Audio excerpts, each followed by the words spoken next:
Live from CSII News Center. Here they are, the most trusted and top news personality of the country. Ofelia de Faldaco and Daniel Luis Gimutea. Good evening, Philippines, and this is CSII Daily News. For the top of our news, DOH reported 52% decline in dengue cases for July and August this year. Live from San Fernando Hospital, here's Rachel Mendoza for more details. Rachel? Then, the DOH reported 70,204 dengue cases per week, ending September 10, 2011. This was over 24,000 cases less, or 25.87% lower than same period last year. In addition, the number of cases in July and August, the peak month for dengue, was 25% lower than last year. A total of 396 deaths were reported for this year, which lower than last year's number of 620. Most of the cases came from the National Capital Region, 145,427, Central Luzon, 13,347, and Calabar Zone, 10,215. At the NCR, most cases are from Quezon City, 4,611, and Manila, 1,944, Caloocan City, 1,941, Valenzuela, 1,010, and in Pasig, 868. Age of cases range for less than a month to 92-year-old, majority 53%. Of reporting cases were male, most of 41% belong to the A1 to 10-year-old group. Back to you, Dan.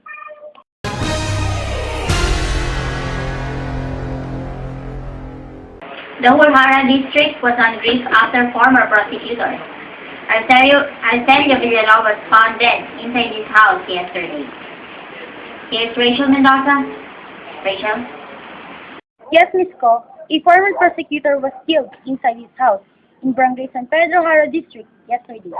A blooded remains of Arsenio Villalobos Jr., 50-year-old man, were found by his 70-year-old mother, Trinidad, at around 7 p.m.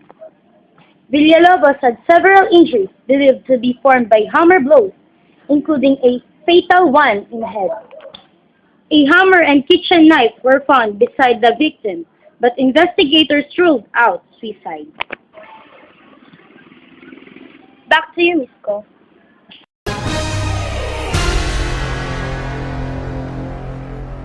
Electricity rate goes up in Boracay. Aklan. Yes, Dan. Electricity rates in Aklan, including the country's top tourist destination, Boracay Island, will increase 82 centavos per kilowatt-hour starting this month in order to reflect the true cost of power generation and distribution. According to the Aklan Cooperative, the increase will be seen on September billing of customers, according to the consultant of Pacelco. It came on the heels of August 17 resolution by the Energy Regulatory Commission, giving a provisional approval to the power supply agreement between the cooperative and Green Cordoderma Incorporated. The cooperative is the lone power distributor of Aklan, 17 towns, including Malay, where Boracay is found, and the towns of Pandan and Libertad Antique. It has around 100,000 consumers. Back to you, Dan. More hot news and headlines will be served after CSII Daily News returns.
pa ako ready. Ha? Demanding ang mga girlfriend. Gusto ganito, gusto ganyan. Ewan, gusto ko lang naman ng McDo fries eh. Talaga? McDonald's Everyday McSavers. 25 pesos lang.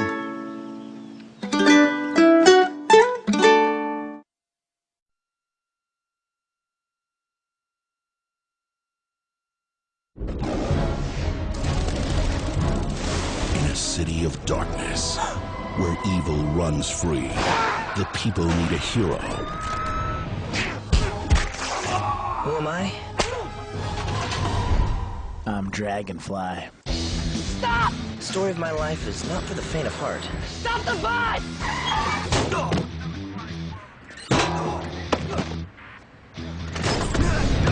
7 genetically enhanced super dragonflies. But there's only 6 in there. From the makers of Scary Movie and The Naked Gun. There we go. Uncle Albert! Rick, how did you do there? It's easier than it looks. Well, I don't think so. Comes the ultimate superhero movie. I think I have superpowers. I can walk on walls, I have super strength, super agility.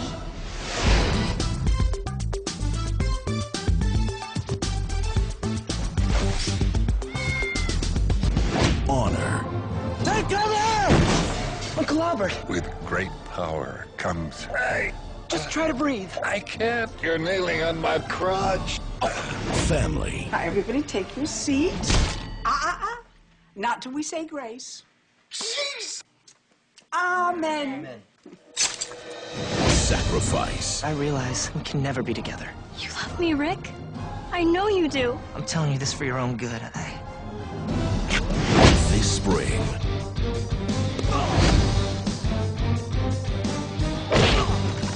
Jeez. If you think you've seen it all, you have no idea.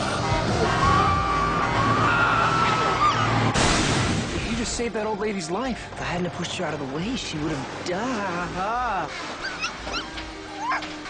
Superhero movie.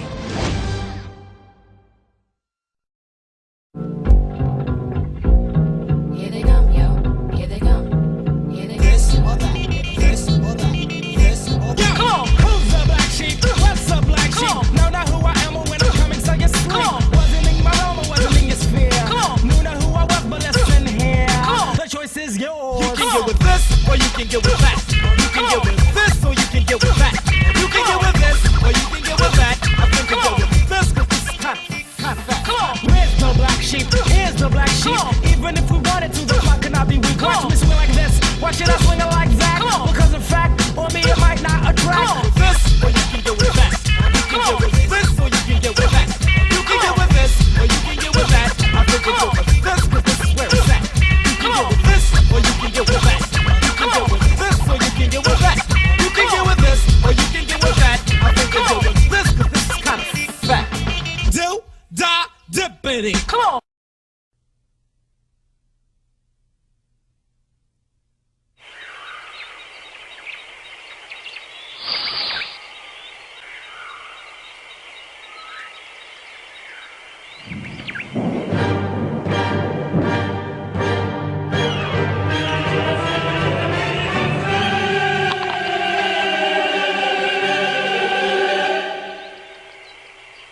Nah, I'm good.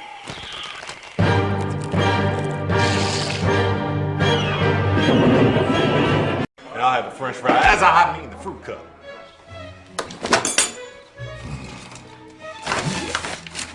Oh.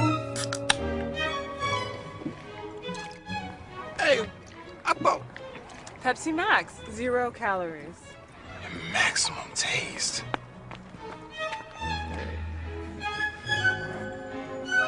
Honey!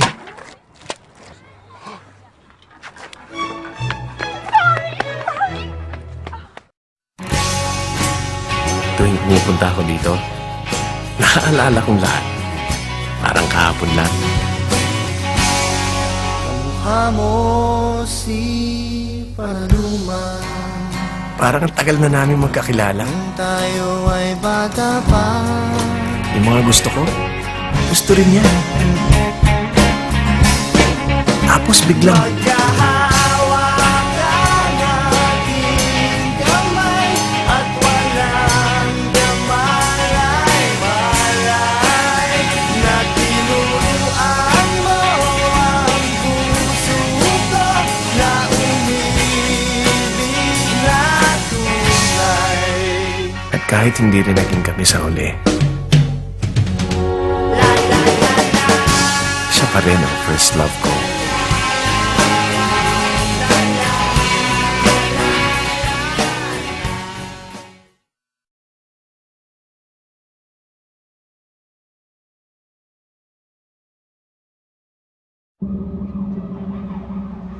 You were made to be ruled. In the end, it will be every man for himself.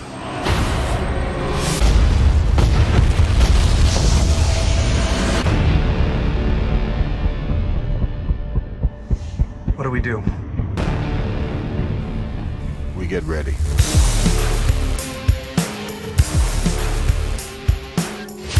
There was an idea to bring together a group of remarkable people. So when we needed them, they could fight the battles that we never could.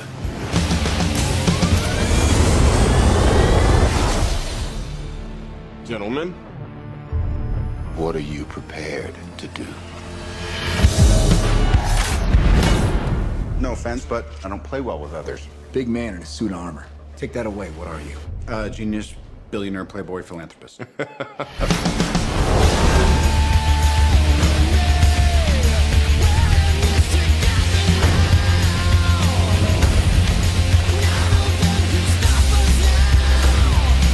If we can't protect the Earth,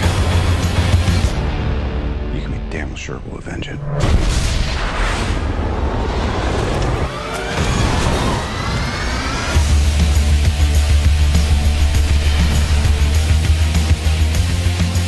Dr. Banner, your work is unparalleled, and I'm a huge fan of the way you lose control and turn into an enormous green rage monster. Thanks.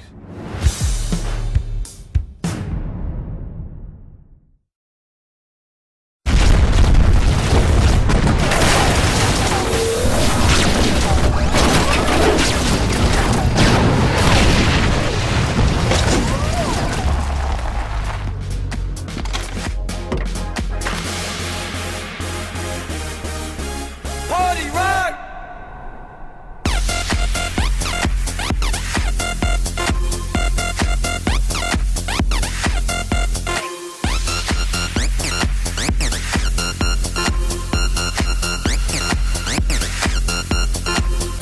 Party rock is in the house tonight. Everybody just have a good time. And we gon' make you lose your mind. Everybody just have a good time. Oh, I can feel it, man. Oh, put your hands up. Every day I'm shuffling.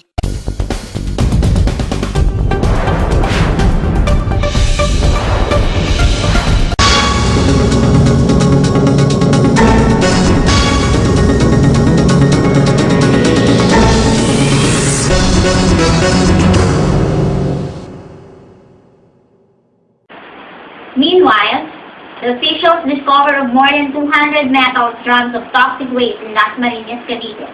The officials noticed it in a vacant lot near the small town. Here is Marina Bellion for more updates. Maureen? Yes, Miss Ko. The officials discovered of more than 200 metals, drum of toxic waste, over the weekend has promoted provincial officials to look for the private facilities will treat and properly dispose of the substance. Yeah, we're still looking for the treatment facilities. But the problem is that treatment is quite expensive. He also said that the drum contained liquefied substance believed to be industrial waste. He described the chemical of thick, blackish, and smelling like rugby. Although test results from samples taken have yet to be released, he said that all used chemicals are considered toxic and hazardous, hence should be properly disposed. After an interview to City Mayor Barzaga, they want to pull out these drums even if the city has to shoulder the transport and the cost. They just have to take precautions and wait for the instructions of DNR. Maureen Abello reporting. Thank you, Maureen.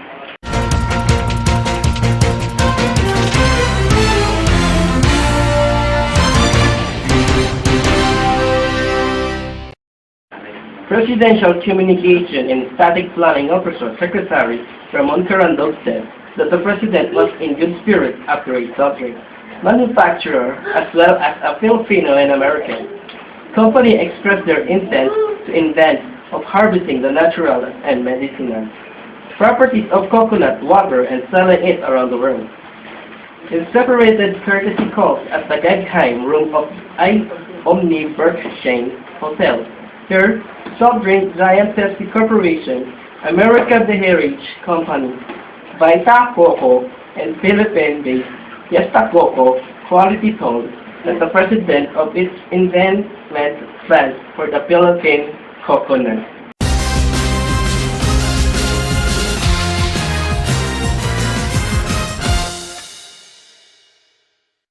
Electricity rate goes up in Moroccan. A plan, DOST, launch of campaigns against the notorious nation habit of always being late.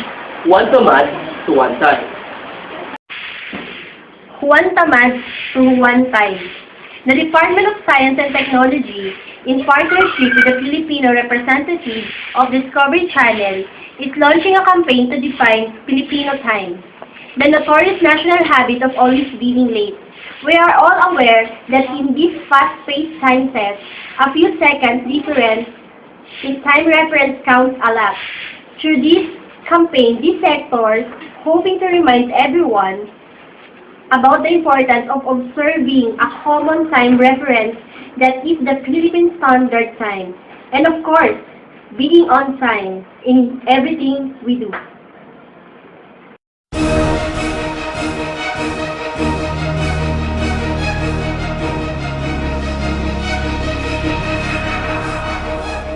Students of state universities and colleges led by the University of the Philippines on Friday walked out of their classes and conducted protest action in Luzon and in Visayas against cuts in subsidies.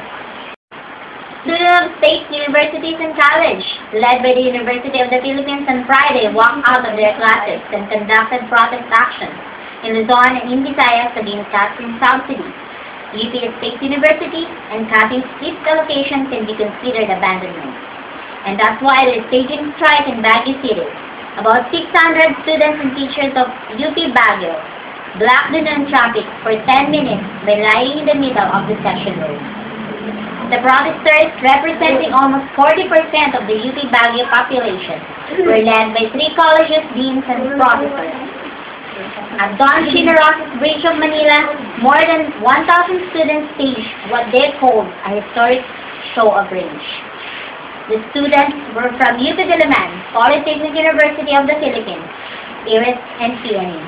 They were joined by members of LFS, Colleges Editors Guild of the Philippines, the party list, Anak Pawis, Bayan Muna, Alliance of Concerned Teachers, and Gabriela, and the Labor Alliance, Silisang Mayoon. And that's the most recent and top news of the day. Once again, we are the advocates of truth, and this is CSII